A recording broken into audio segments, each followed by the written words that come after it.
Pemirsa Metro TV Lampung, Anda masih bersama kami dalam bedah tajuk Lampung Pos dan masih bersama dengan Mbak Cici. Oke Mbak Cici, pro dan kontra terjadi tentunya ya. Setiap kebijakan dari pemerintah memang seperti itu. Namun sepertinya banyak yang kontra, bisa saja ya. Karena ini memang kebijakan untuk membeli minyak goreng bersubsidi satu harga itu harus menggunakan aplikasi Peduli Lindungi atau juga menggunakan NIK. Nah, itu seperti apa sebenarnya Mbak Cici atau Lampung Pos melihat pro dan kontra ini Mbak Cici? Awalnya memang kita kalau melihat tujuannya ini memang bagus ya. Karena selama ini minyak goreng bersubsidi, minyak goreng curah rakyat namanya ya, harganya murah. Tapi ini menjadi juga peluang untuk spekulan. Mereka ngambil dalam jumlah banyak, kemudian dijual dengan harga yang lebih tinggi dari harga eceran tertinggi yang ditetapkan oleh pemerintah. Nah, maksudnya dengan adanya pembelian dengan Peduli Lindungi, jadi mereka yang konsumen itu ketahuan siapa sebenarnya yang membeli. Kan memang ini adalah untuk masyarakat menengah ke bawah lah ya. Jadi harapannya masyarakat atas atau yang berada janganlah mengambil porsi ini. Itu akan ketahuan lewat Peduli Lindungi. Kemudian penyaluran juga akan lebih tepat, misalnya di daerah ini sudah dapat berapa, karena ini kan terkoneksi ya, aplikasi Peduli Lindungi yang sebenarnya memang tujuannya untuk memantau virus corona ya, tapi aplikasi ini dimanfaatkan. Tapi di sisi lain itu tadi ya, masyarakat kita ini beragam, ada yang di perkotaan, perdesaan, yang di perkotaan pun belum semuanya familiar terhadap aplikasi ini. Nah, solusinya apa? Kalau mereka yang tidak memiliki aplikasi ini, solusinya adalah dengan menggunakan NIK, ya, misalnya KTP atau SIM atau identitas lainnya. Tetapi ini memang agak merepotkan bagi masyarakat ya. Ya itu tadi mungkin kita harus cari solusi yang pas lah ya. Pembelian minyak goreng itu tepat sasaran, tapi juga masyarakat tidak terlalu ruwet ya. Dalam membeli kebutuhan, membeli loh ini ya, bukan diberi, bukan diberi, gitu. Tapi membeli. Betul. Riweh dan riwet sekali gitu ya, dan bahkan misalnya orang yang untuk berdagang eceran pun, udah deh, tidak usah berjualan minyak aja karena memang riweh untuk membeli ini. Belum lagi pembatasan Mbak Cici, pembatasan untuk 10 kilo atau 10 liter ya untuk pembelian dalam satu hari. Sedangkan UMKM di Provinsi Lampung kan baru akan bangkit karena pandemi COVID-19. Mereka mengeluhkan ini karena biasanya apalagi misalnya UMKM yang menggunakan minyak itu seperti keripik yang terkenal oleh Lampung gitu kan. Nah, seperti apa mereka mengeluhkan juga. Jadi ini memang strategi yang ya ini menjadi kontra juga pada akhirnya. Dan pembatasan ini seperti apa Mbak Cici melihat ini? Memang ini ada pembatasan pembelian ya. Pembelian dalam jumlah 10 liter atau 10 kilo dalam sehari per satu aplikasi. Nah, untuk UMKM ini memang ada jalur khusus ya.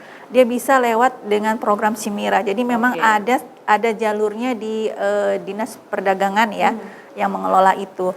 Tapi memang lagi-lagi memang harus mendaftar, kemudian menyertakan persyaratan lainnya seperti usahanya apa, kebutuhannya apa, itu akan diverifikasi sama petugas ya. Karena tujuannya tadi untuk menyekat atau mengeliminasi terjadinya spekulasi atau penyimpangan dari minyak goreng bersubsidi. Barang bersubsidi memang sangat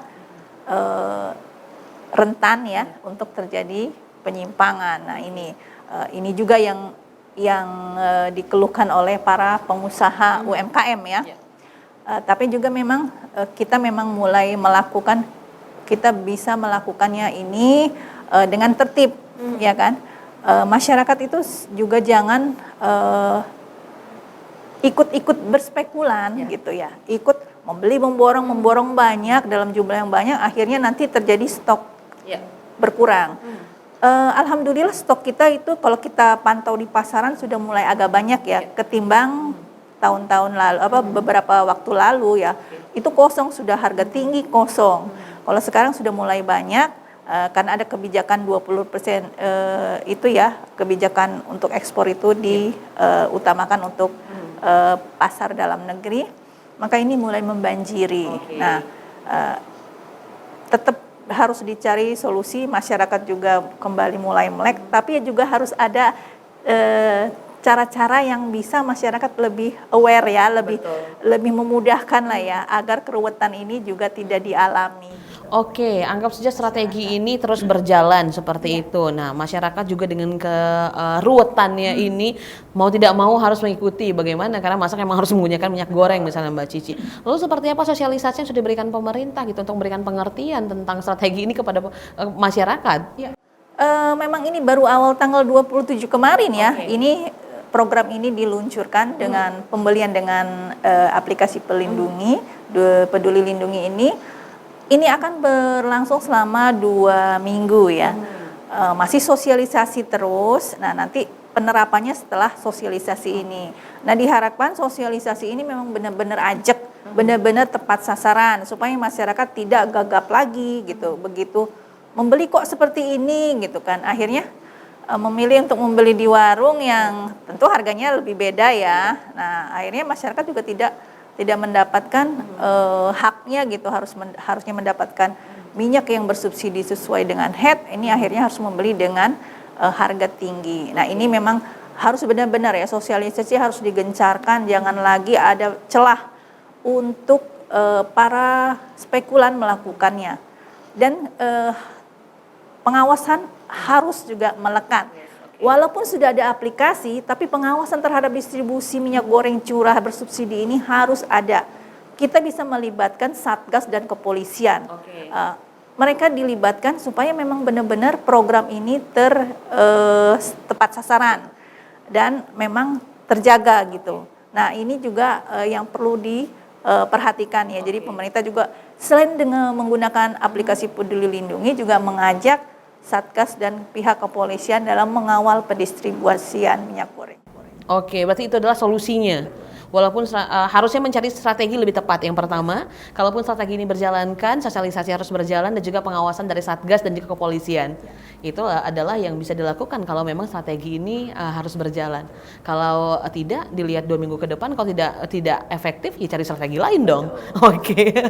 Berarti nanti kita kembali untuk membahas apa saja trending topik yang ada tinggal platform Lampung Pos lainnya. Pemirsa Metro TV Lampung, jangan kemana-mana karena kami akan kembali sesaat lagi. Tetaplah bersama kami.